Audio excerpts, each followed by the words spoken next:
Hi there, and welcome to this week's weekly Gersnet Podcast.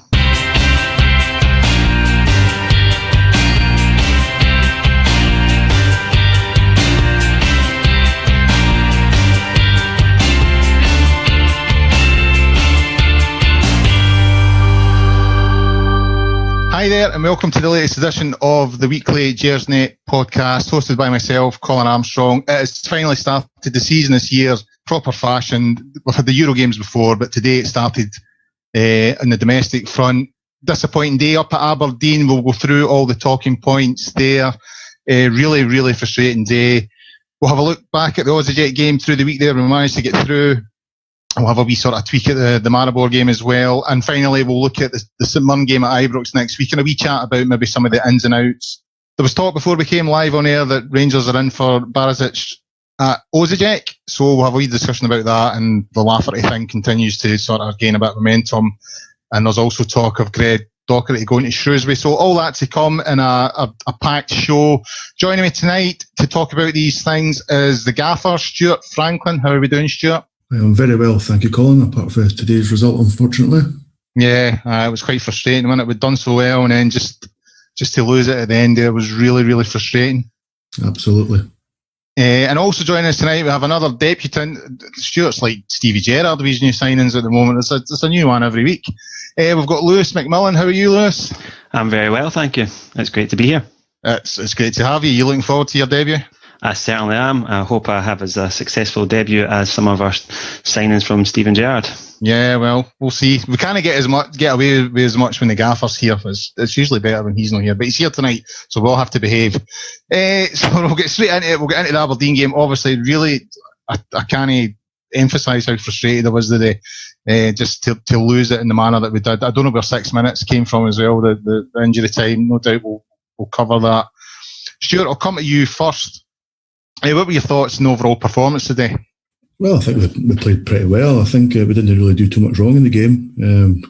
Obviously, the officials played their part, unfortunately, so we had to play the 86 minutes, including the 6 minutes injury time, just with 10 men.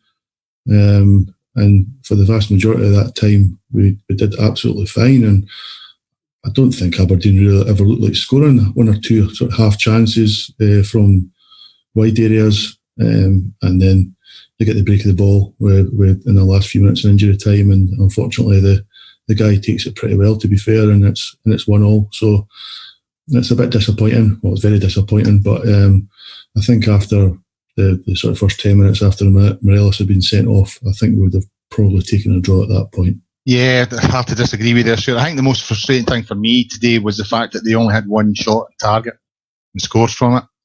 You know, and that's really what sort of stung. You know, obviously there was a referee, the sending off. We'll come on to discuss that, but having played so well, and you know, Aberdeen looked really ordinary today, and just the way we lost it was just really disappointing. Lewis, I'll come over to you. Obviously, it was Steven Gerrard's first domestic game in charge at Rangers. What did you make of his lineup today, his team selection? I thought he kind of went with the more British type players, you know, maybe players that knew the fixture. Yep, I think it was interesting to see that he left out Kent and Ajaria, because I thought they really came on to a game in midweek. So it was interesting to see that he left them out. And I have to agree, I feel he went with the more of experience in the middle of the park as well, with the likes of Jack, Arfield, and even Koulibaly to the extent. It was a bit more of it sounds crazy, experience, but he's a bit more of a defensive-minded, wouldn't be phased. He's not playing youth football. He's played some top matches over in France. So yeah, I think he went with experience, and I think he made the right selection, because we started bright, and we seemed to be the only team that were actually looking to do something for the majority of the game, even with 10 men. Yeah, I mean, I thought the first 10 minutes. Yeah, I mean, I must admit, I did raise a wee eyebrow when I saw Windass back in the side, and even Murphy. You know, I thought they'd maybe fell out of contention a wee bit, and so for them to come in, I was a wee bit surprised. But you would have to argue that he had got it right, because we'd started very well. I mean, I thought even for the whole game, you know, take the 10 men and 11 men out of the equation, for the whole game today, I thought Aberdeen were bang average, a really poor side. And yeah, I would agree. I think Stevie G probably got it right.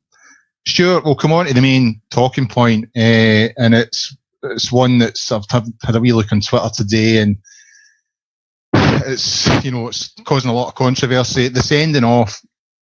Personally, my feeling is the minute anyone, when they're talking about a sending off, says, "Aye, but by the letter of the law," they're almost like instantly trying to make an excuse for it. I thought it was a really, really bad decision, an appalling decision, in fact. And it follows on from some really poor ones last season as well. What was your thoughts on Morelos getting sent off? I think really frustrated. First and foremost with the officials. Like you, I think it was pretty soft. The Aberdeen defender, McKenna, I think it was, had 2 bites at Morelos. He pushed him twice. The second time was really quite aggressive. So it's difficult not to have a bit of sympathy with the Colombian. But that frustration does go to Alfredo as well, unfortunately, because you cannot kick out like that. I mean, he should know. He's played a season here now. If there is an issue with the officials in our club, then they're going to take any opportunity to make the most of that. And somebody kicking somebody else off the ball they'll give a red card. Was it a red card? I'm not so sure. It's very soft. He's had a nibble at him. He's had a kick back.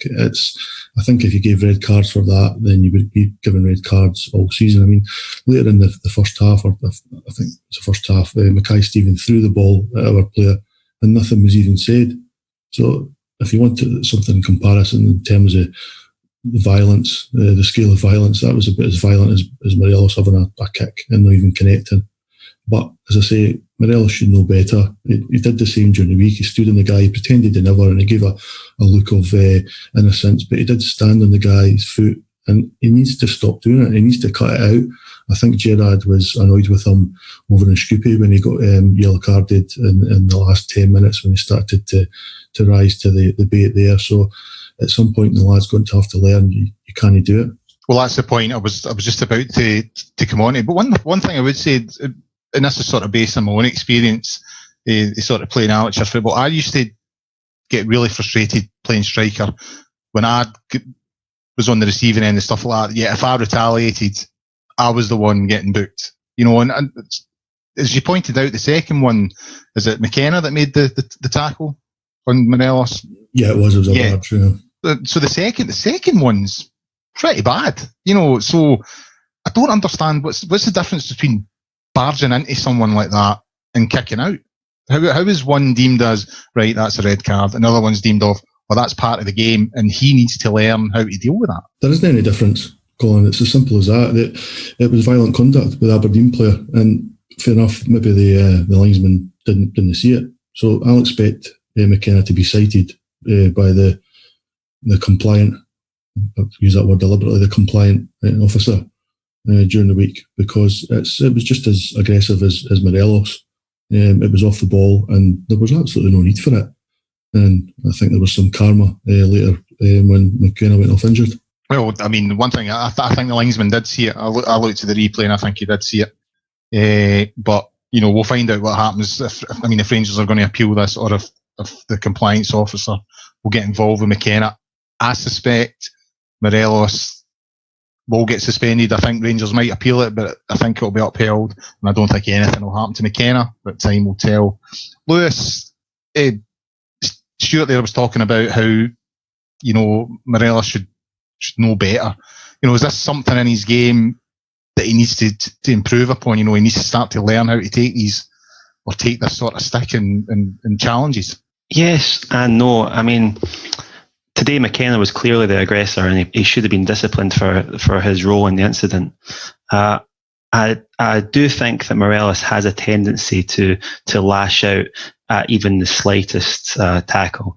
But I think today, I don't think you can really blame Morelos, because it wasn't just the one-off. McKenna pushed him, and then he went back to push him again. And there was a bit of petulance from Morelos to actually lash out. But I'm not actually sure that he really aimed to kick him. It's the kind of way he fell back and he lashed out in anger as he was going backwards. But I think Morelos does need to cut out his game, yes. But today, I don't think you can really blame him. I think McKenna was at fault. But the linesman should have sent them both off. I'll be honest with you, I think a booking for both of them, even just a talking to have one sent off and one to have nothing at all, just didn't seem right to me, I must admit. I think a talking to for both of them would have been it. I mean, it ruined the start of the game. I think it's not very often I agree with Andy Walker, but there was definitely someone said in the commentary, and I think it was him, that sort of killed the game. You know, the game had been bubbling along quite nicely, and then when that happened, obviously Rangers were sort of conceding a bit of ground and sitting in and hoping to hit the counter, and it did. It sort of killed the game a wee bit. Stewart, coming back to you on the penalty, obviously I think it was about 20 minutes in we got the penalty and Taff scored, but do you think it was the right decision? Not any doubt about it. We got lucky, the ball deflected sort of into the 6-yard box, and Windass was probably fastest to react, and dominant ball pulled him back, and Windass went down. It's pretty clear cut, as is the fact that ball should have been sent off. And that's what I was just about to ask. Should have been a red card. It's an incredible decision. The rules are clear. I mean, there's a bit of uncertainty about this sort of double punishment type thing, whereby nowadays I think referees are urged not to give penalties and red cards if there's a genuine attempt to play the ball. However, it says in the rules if there's a tug or a pull and there's no genuine attempt to play the ball, which there wasn't, then it should be a red card for denying a goal scoring opportunity. I think some of the pundits at half time, Chris Cummins, Rangers friendly, of course. I don't know why he was there, but he said that there was Aberdeen players in the vicinity, so it wasn't an obvious goal scoring opportunity. It's absolute nonsense. I mean, the level of punditry is just as bad as officiating. I mean, you mentioned Andy Walker there, and I mean, he was praising McKenna for going at Morelos. And it's just like, how can you praise one person for kicking out? Praise one person for barging another, and then to say that the other guy deserves to be sent off? It's ludicrous. And as I say, the commentary for today's game across the media is appalling. It's really, really disconcerting that these people are prepared to put their own hate for Rangers above their own professionalism and ability to call a game fairly. I mean, I'm a Rangers supporter. I'm biased. I'm happy to admit that. But I don't get paid to be neutral. These guys are supposed to be neutral, and they're incapable of doing it. And it seems to me some of the referees and officials seem incapable as well. Yeah, I noticed Michael Stewart had sort of raised his head above the parapet today on Twitter, and Spears as well, both sort of quite smugly, you know, having a pop, so to speak.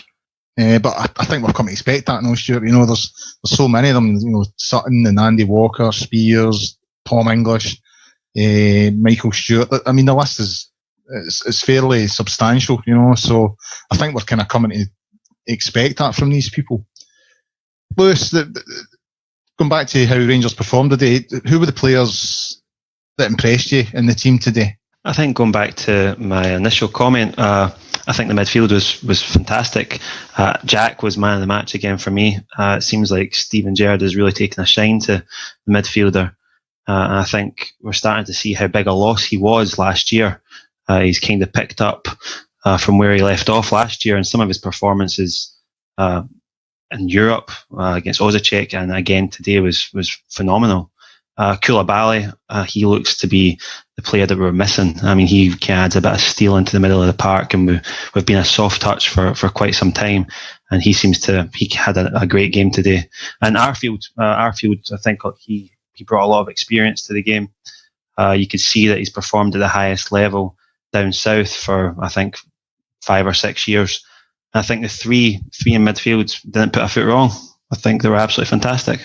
I would maybe slightly disagree on what I thought. Arfield in the first half, I thought he gave the ball away quite a lot. I thought he looked a wee bit off the pace a wee bit, but I thought he picked it up in the second half. He was a far better player in the second half, but I felt a lot of moves going forward broke down with Arfield in the first half. I agree. I thought Ryan Jack was just outstanding today. And I think before we came on air, we were talking about it. It's a level of performance we've not seen for a long, long time in a Rangers jersey. He was just all over the park, so fearless in the tackle. And I just loved him. And I agree, Koulibaly as well was absolutely fantastic. I think also Jack loves playing against Aberdeen. You can see it. He loves going up against his ex-teammates, and he really raises his game. And I thought, just to echo what we've been saying, I thought he was by far man of the match, and it was sad to see him go off.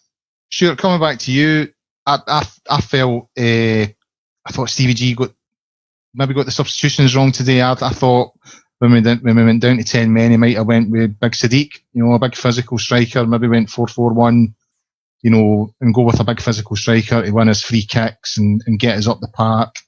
And I also felt when Ryan Jack went off, I thought maybe McCrory could have come on at that point. So, I mean, I'm not being overly critical. I think we deserve to win the game, and I think we're heading in the right direction under Stevie G. But was there a wee bit of naivety in some of his substitutions today? Yeah, I don't think he got.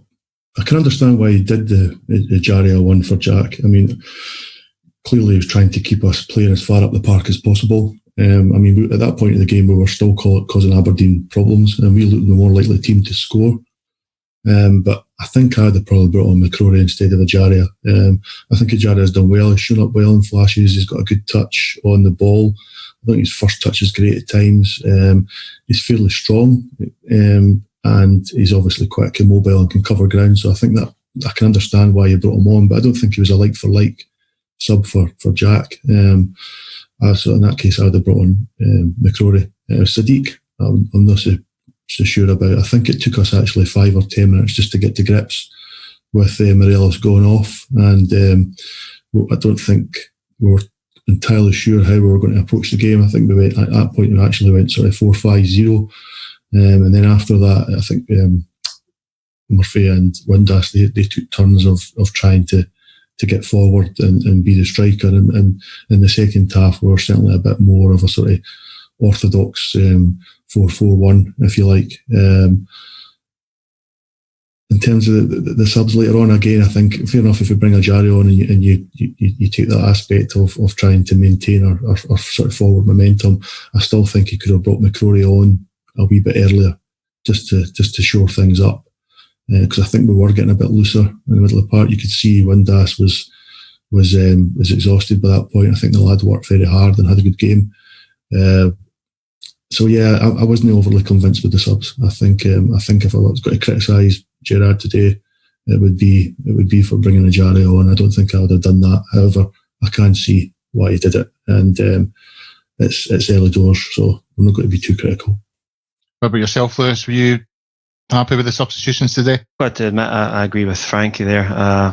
Ajaria, I could see what he was trying to do. He has been impressive in flashes. He does seem to be a bit more attacking minded than a lot of our other midfielders. But I would have been tempted just to bring on McCrory and try and kind of shore up and just go back with the 3 points. He was caught between a rock and a hard place. We did look more threatening than Aberdeen. We didn't look like conceding, so I can see why he brought him on. But having experienced some of these results over the past few seasons, I think I would have probably went with McCrory and tried to shore up and make sure we got the 3 points. Right, moving on to the Aussie game through the week there. We managed to get through 1-1 on the night, 2-1 on aggregate.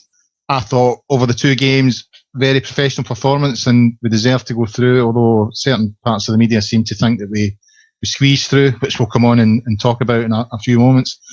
Lewis, I'll come to you first on this. What were your thoughts on overall performance over the two legs? I thought it was professional. I mean, European games are never easy.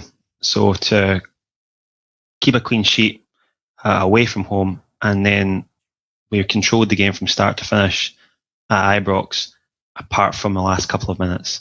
If it wasn't for some poor decisions in the final third, I think we could have easily won the match 2 or 3. So it was disappointing not to get a few more goals, but really we were untroubled even after they scored. I didn't feel like we were going to concede again. I thought it was a very professional performance considering the standard of opponent that we were actually facing. Yeah, I would agree. Over the two legs, I thought it was, I think people have used the phrase Walter-esque. The performance away from home was certainly like that. And at home, again, really professional. Like, going back to the middle to front thing, I think I spoke about it last week in the pod. I thought we were wasteful a couple of times, on the break, and we really had the opportunity to put the game to bed. And there was maybe a bit of that today against Aberdeen as well, with a couple of opportunities where the decision making just at times just doesn't feel quite right. But overall, I thought we deserved to go through, and as you say, Lewis, it could have been by a lot more, in my opinion, as well. Stewart, there was a couple of saves by Alan McGregor. There was a sort of double save that, we did have a couple of scares during the game. The Alan McGregor save, it was sort of from distance, and he came out and then had to get up quick and save it again. I felt that was going back to where Rangers used to be as a club. I think with someone like Wes in goals, it might have been a different outcome.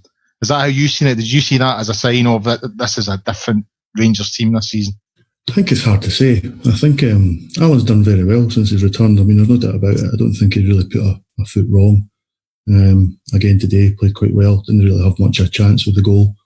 I think he had one save in the first half to make where he clawed away quite a dangerous cross. I think the saves during the week, I think they were fairly run-of-the-mill ones. I thought he was off his line a wee bit with that one, and maybe could have done better, but when he got up and recovered at his near post, that was quite a tricky one to make. I think Foderingham did okay last year. I think Canuck did okay last year.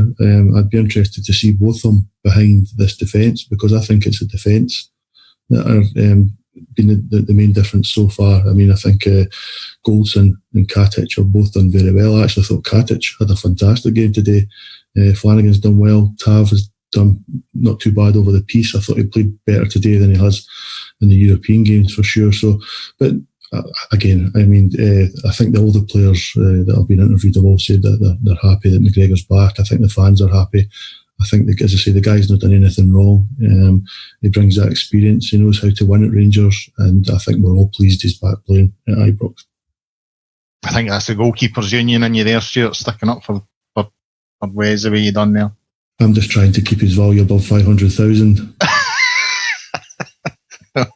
Fair enough. I'm not having a go at Wes at all. I just think McGregor's at a different level to him, if you know what I mean. So that was kind of the point I was trying to make. No, I think it's a very fair point. I mean, don't get me wrong. Alan's done excellent, and I think he's a really good goalkeeper. I thought he was underrated when he was at Rangers the first time, to be honest, by a lot of people.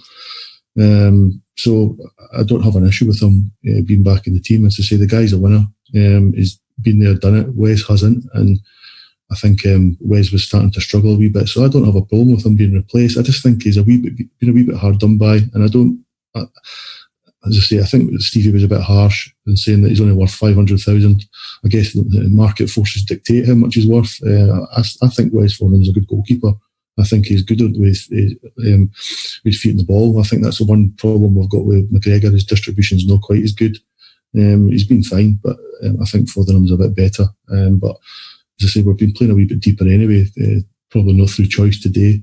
But no, I don't have an issue with anybody praising McGregor. I think he's an excellent goalkeeper, but I think we're quite lucky because I think Canuck's pretty good as well, to be honest.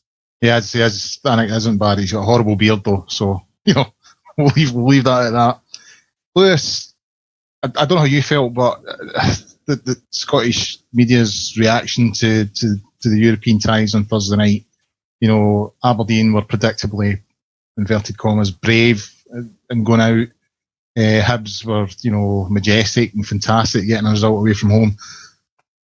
But we squeezed through, according to most commentators, whereas I felt, two very professional performances, as we discussed earlier on. They conceded a late, sloppy goal, but as you said earlier on, it never ever looked like, Aussie were going to get the equaliser. Squeeze through.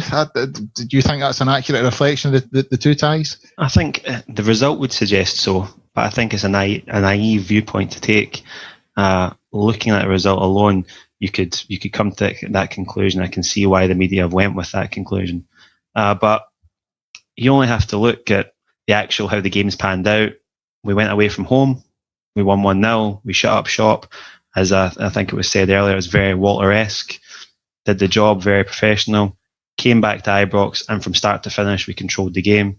And if we had a bit more, I think we were a bit more clinical up front, we could have easily won the game 2 or 3.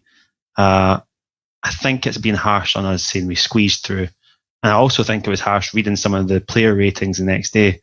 I think that the highest some of the Rangers players got was an 8. I think that was Jack. But if you looked at the Hibs ratings across some of the papers, a few of them got 9s, and their result was I'd say not as good as the Rangers result.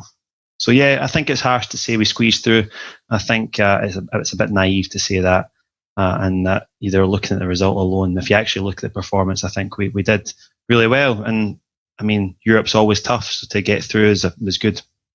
I would agree. I found it odd that was the sort of position taken by a lot of the sort of commentators, that we sort of squeezed through. Maybe we're starting to piss them off a wee bit. Let's not forget we squeezed through all the way to the UEFA Cup final once, so yeah, take squeeze through as opposed to getting pumped out. Yeah, well, again, I agree. You know, at the end of the day, if you get the job done, that's all that matters. But it was just the following day in the papers, I was seeing all this very brave Aberdeen, Hibs, fantastic result, Rangers. They just got through no more, and I just thought, I don't know if I agree with that. I think it was 2 very professional performances. I thought it showed that, as I said earlier on, that this is a different Rangers team. We're going to be harder to break down, and we're a different proposition. But apparently, a few people in the media wouldn't agree with that. This was a team who beat Hajduk Split 4-1 the weekend before the game. I don't think that was reported in the media as much as it could have been, because this team, that team were no mugs. They were a very good side, and we could actually argue that they may be better than Maribor. So I think we did really well. Yeah, I would agree. I absolutely agree. Sure, the Osijek manager, Zoran Zekic, I believe his name is, if I'm pronouncing that correctly, he seemed to have a bit of a problem with Rangers over the last 2 games. What was all that about? I think he's just taking the opportunity to hog the headlines and get a bit of attention. I don't think we'll hear much of him again, to be honest. He might have something to say if we're in for his left back right enough, but I think he's taking the chance to try and play a bit of mind games, and I think Stevie Gerrard and most of our players are far too experienced and far too savvy themselves to fall for that. Best ignored, I think, is an irrelevance. Middle finger to the supporters, though, really. I mean, when I saw that, I just thought, and his choice of costume as well, you know, a white t-shirt with a suit, it should be shot for that alone. I can't disagree. It's he looked like sort of David Brent turning up to a works night out on the sideline there. So maybe that's why he's given the foul. Maybe we were giving him a bit of treatment as well. But it's as I say, best ignored. We were moving on, and let's just leave him behind. Yeah. Exactly. Yeah. Well, let's move on. We've got Maribor at Ibrox on Thursday. The St Mirren game is now knocked back to the Sunday because of that, which I'm delighted about, because it's my daughter's birthday on Saturday and I wasn't going to be able to make the St Mirren game, but now I'm back on, so I'll be there on Sunday. Obviously, we've got history with Maribor. You know, they knocked us out in 2011. How are you feeling about this one? You feeling confident? You think we could get through this tie? I think Maribor will be a step up from Osijek in the fact that they have a bit more European experience. I think they've been in the Champions League for throughout the last 4 years. I think that might be correct. They have a bit more of a European pedigree, and they have been over the course more than Osijek. So I think it'll provide a bit more of a challenge. But if we play as well as we have over the last few games, I think we'll have enough to get through. It'll be interesting to see who we get in the draw for the playoff. So, but yeah, I think we'll have just enough to get through Maribor. Stuart, how are you feeling? You think we've got enough to get through this tie? Yeah, I think so. I think Lewis is right. I think Maribor, in terms of overall quality, I don't think they'll be any better than what Osijek were.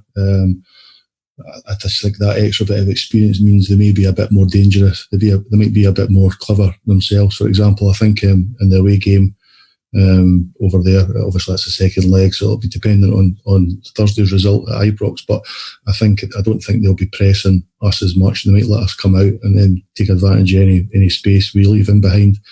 The same will probably happen on Thursday, to be honest. It'll be interesting. That dynamic is a bit different from the Aussie Jet game and the fact that we're at home first. So it'll be interesting to see how direct we are. If we try and take the game to them, or whether we try and just be cautious and take chances as they come. There's a bit more pressure on us in front of what I'm sure will be another sellout crowd. But no, yeah, I think we've got to be considered certainly the favourites on Thursday, and if we can take a good result away to Slovenia, then there's no reason why we can't go through. It's starting to feel like a European run. You know what I mean? I know it wouldn't have been difficult to beat last year's run, just getting put out early doors by Progress, but yeah, I just feel this team, unlike previous Rangers teams in the last 3-4 years, I think this team's learning. We seem to be taking on board what's happening in games, and already I think we can get through Maribor, and then it's a playoff game, and who knows, we could be in the group stage. Sure, I'll come to you. It's the first home game of the season. Obviously, last season we dropped far too many points at Ibrox. I think it's like 7 or 8 games we lost there or something like that. A horrific amount of points dropped at Ibrox. How important is it that we turn that around, that we start to make Ibrox a bit of a fortress again? Well, I think it's vital, especially after drawing today. I mean, I don't think a draw is a bad result, but we're already 2 points behind Celtic.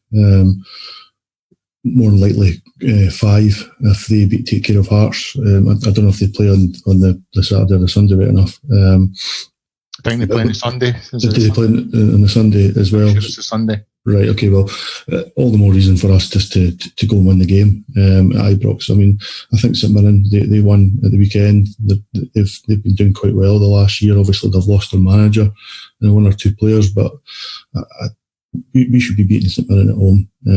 It's going to be interesting. I thought we might be without Morelos, so I think we'll have to get Sadiq playing and try and get him fit. I don't know if that means he starts on Thursday against Maribor or at least plays the last half an hour again as he did against Aussie Jet, but we really need to get him playing, and we really need to make sure we take any chances. I think we'll win. I think we've got too much for St Mirren. I think we've got a big enough squad, probably strikers notwithstanding maybe, to cause them too many problems at Ibrox. So it's imperative we get the 3 points though. Lewis, how are you feeling about Sunday, do you think? I mean, obviously, Stewart pointed out there that we're already 2 points off the pace. Obviously, I think that's a bit harsh to put it like that, because I thought we were really, really unlucky today. But, if we don't pick up points against St Mirren on Saturday and then we go to Celtic Park in early September, we could already be looking at a situation where we're maybe 5-6 points behind. So how do you feel about it? Is it a must-win game already for Rangers? Yeah, I think it's imperative that we win. I think Alan Stubbs will have his team fired up for the occasion, more so because he's the ex-Hibs manager, ex-Celtic player, and Steven Gerrard's the manager. I think St Mirren will give us a really tough game, and they'll come out the traps fighting. I think we have to win. We really could be doing with a bit of a morale boost and a few goals, because from middle to front, we still seem to be short at the moment. But I have to agree with Frankie, it's a must win, and we really need the points on the board, especially with Celtic Park looming. Yeah, I would agree. I mean, I think we sort of touched on this a wee bit in last week's pod, sort of saying, if going to Pittodrie in the first day and then Celtic Park on match day 3, if things didn't go to plan, you could find yourself already having to sort of catch up a wee bit of ground. As disappointing as today was, I'm not overly concerned about it, because I'm seeing enough in this Rangers team to make me think that we are going to challenge this year. We are going to be a different side, and teams aren't going to find it as easy against us. So I'm a wee bit more confident, but I agree we need to win. On Sunday. Move on, guys. Have a wee look at the sort of ins and outs that are maybe still to happen. There's been various rumours here and there. I saw something today when I was online. Greg Docherty has been tipped for a move to Shrewsbury now. I had him down to talk about it in the pod last week, but we ran out of time. Lewis, how do you feel about that? I mean, Stephen Clifford was on the pod a couple of weeks ago saying that Docherty has been assured that he has a long-term future at Rangers, but I feel slightly disappointed for the boy. That said, I'd struggle to see where he would fit in that team today, with Ryan Jack's performance and Koulibaly. I really do think he's struggling to get in the team at the moment. How do you feel about Greg Docherty moving on? First, I feel really sorry for the lad, because I had high hopes for him at the end of last season. He had a great start to the campaign with Hamilton. A lot of the Rangers fans were excited when we signed him, and he made a good start to his Rangers career. But he seems to have kind of found himself on the outskirts of the midfield. And at the moment, our midfield picks itself. Even the bench picks itself. So I feel sorry for Docherty, and I do believe him going out on loan would be the best for his development. That said, I'm unsure about Shrewsbury. I don't know about the level of League One and the pressure that comes with it. We dismantled Wigan quite easily, and they're a championship side. We beat Bury with relative ease. I think it might have been better if he went to another Scottish Premiership team and actually played games that he'd be playing as a Rangers player. But that may be me being a bit more not as much knowledge of the English game, because I just don't know if League One is really the standard you want to be playing at. I think the Scottish Premiership is better than League One. It'd be good if you could actually go to a Championship side. But that said, a lot of the Championship teams get Premiership players on loan, so maybe I'm living in fantasy land there. I think best for his development is to go out on loan. It's just a shame what's happened to him, because I had high hopes for him to be a Rangers player this season. That's an interesting point, actually. Something I never considered, that moving to another SPL club, or SPFL club, would maybe be better for his development, because obviously we could ensure that he doesn't play against us. And I'm with you. I feel sorry for the lad. I had high hopes when he signed. I really liked to look at him. I've said before, I thought his distribution looked a wee bit ropey at times, but his anticipation and reading of the game, I thought was really, really good. Stewart, we'll come back to the Lafferty thing, as exclusively revealed on this podcast about 6 weeks ago. Now, there's still rumblings on.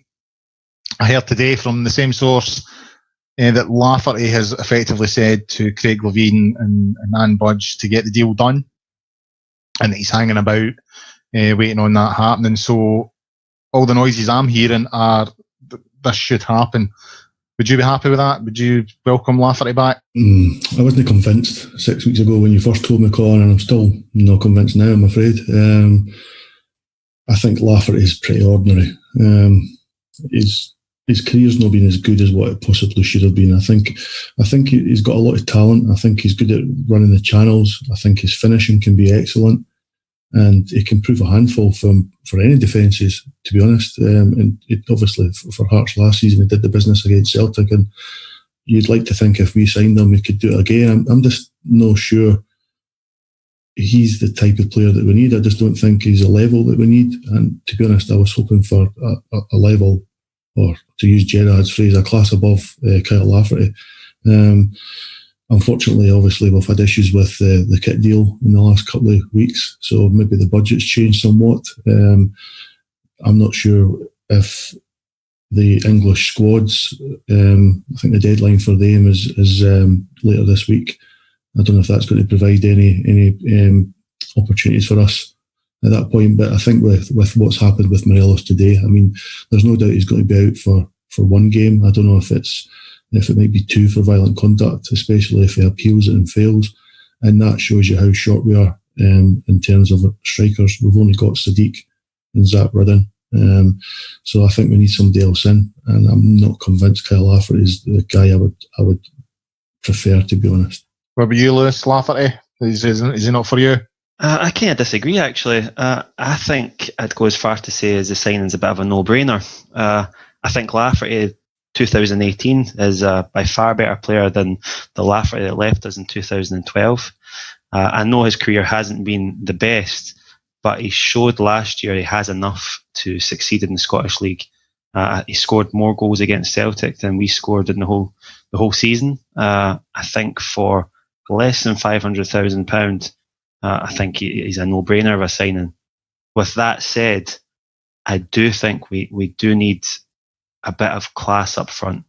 I'm still hoping that we get a big loan from the EPL when their window shuts. I still hope for Solanke, but maybe, again, that's a bit of a pipe dream. But for less than £500,000, I think Lafferty's a no-brainer. He loves Rangers, and I think he'll try hard to ensure that we are back where we belong. You know what? I would probably lean more towards what you're saying there, Lewis. I get what Stuart's saying. I mean, Lafferty has underachieved in his career. I don't think there's any doubt about that. But as you've pointed out, Lewis, he loves Rangers, and you know what else he does? And it's something that we've missed in a long time. He hates Celtic. Hates them. And I think Celtic have shown over the last 2-3 years when they've played against us that they hold us in the highest of contempt. You know, they absolutely despise us. And I don't think we've had the characters to match that. I think with McGregor, we've got someone that can add that to the dressing room. And I think Lafferty would add to that as well. So sometimes I think it's maybe even not what they're offering you on the park. You're getting something off the park from them as well. And I think Lafferty could offer that. Moving on to the reports today for Barisic from Ozajek. What do you guys think? Sure, I'll come to you first. What did you make him over the 2 games? You think that would be a good move? I'm a wee bit puzzled because apparently he's a left back, and I've got to be honest with you, I don't think we need a left back. Well, hardly we don't. I mean, I think Flanagan's done the business so far. I think I've been pretty impressed with him, actually. Obviously, with him being right-footed, the balance isn't always there. But it was from his burst forward today that we won the penalty. I think his overall play is pretty good. Obviously, we've still got Lee Wallace and Declan John as well. I mean, I think Wallace has probably played his last game for the club. I think there's too much water under the bridge over the last 6 months, and I think his various injuries and fallouts with management means it's more likely he's going to be moved on if we can get a decent fee for him. It might well be a make weight in the Lafferty deal, of course. We've got Declan John at left back as well, and I think John was inconsistent last year, like most of the team. I think in some games he looked pretty good, and others he was less so. I don't think he stops enough crosses coming into the box for one thing, and I think some teams see him as a weak link in that regard. So you could say we could do with a proper out and out left back. I guess it depends on the formation that Gerrard wants to play. The fact he was wanting to sign another centre half suggested to me that he maybe wanted to go 3 at the back. In that case, he could sign Barisic, who is obviously a left back, but it means he could play Flanagan in at the left as left centre half, and I think he could play that role quite well.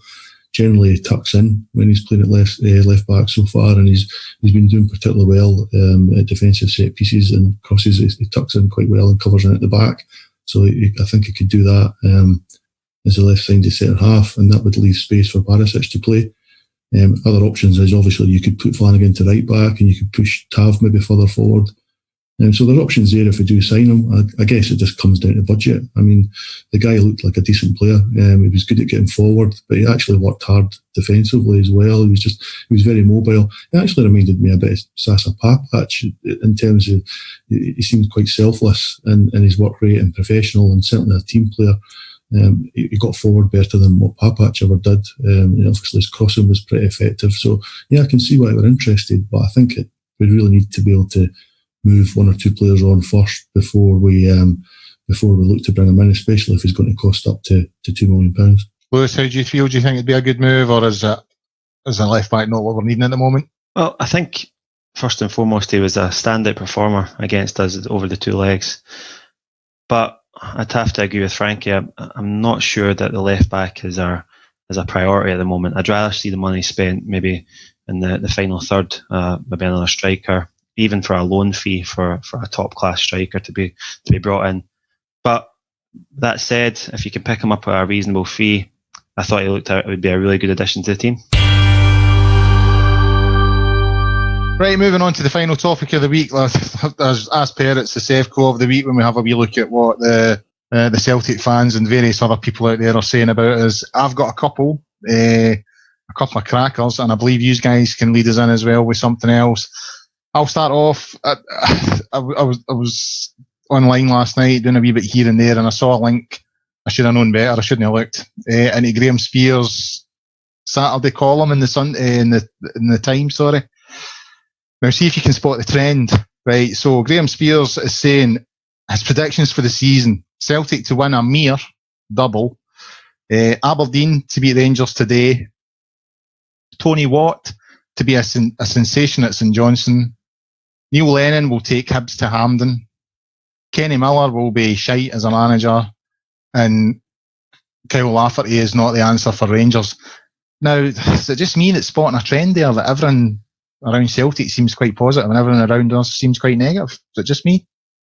That's Graham for you. He's your pub bore, the guy that is in the pub and nobody wants to talk to, and he's standing at the bar and going about this beer and that beer and this is in the football, and he doesn't know the game at all. Nobody likes him and nobody wants to talk to him, and that's why he's trolling nowadays, because it's the only thing he can do to try and get attention. I don't think he even believes the things he writes, to be honest. I think you're right. I think he does it just for attention. I mean, he's been doing it for long enough. That has actually crossed my mind as well, Lewis. I think this guy's just making it up as he goes now. Anything to get. You know who's becoming a bit like that as well on his radio show in the morning? It's Jim White. Just typing out absolute nonsense on Twitter just to get a reaction. And I think that's where Spears is going with this as well. I've got one more as well. I don't know, Chris Sutton was putting something out on Twitter the other day there, his predictions for the season about where teams would finish. Obviously, he's went for Celtic top. Pretty sure he put Rangers second. And a guy called Michael McCahill, who is at Mick McCahill on Twitter, predicted Rangers would finish 8th this season. So there we are. But apparently it's because we're in financial turmoil that we will finish 8th. And all the players that we've signed and the fact that we're looking better at the back and all the rest of it, doesn't matter. We're going to finish 8th, guys. Poor season. Anyone? Sorry, I wasn't listening. I was trying to find the guy on Twitter the other now. Mick McCahill. Aye. I'll forward it on to you, Frankie. Thanks, mate. Right, Stewart, I believe you've got one as well. I do indeed. Unfortunately, I can't find the guy's Twitter handle, but there was a fella during the week that was going about obviously the trouble on Thursday night. It was a bit of a shame before the game against the Croats, but he was tagging in UEFA and also decided to tag in Donald Trump and ask what was happening and why UEFA weren't taking any action against Rangers fans. And it was a Masonic conspiracy and Donald Trump should be involved in taking care of it. It's just utterly bizarre. And I was going to say I'd quite like to be a fly in the wall with these guys at some point to see what their thought I don't know. I think it'd be bad. I think it'd be a padded wall.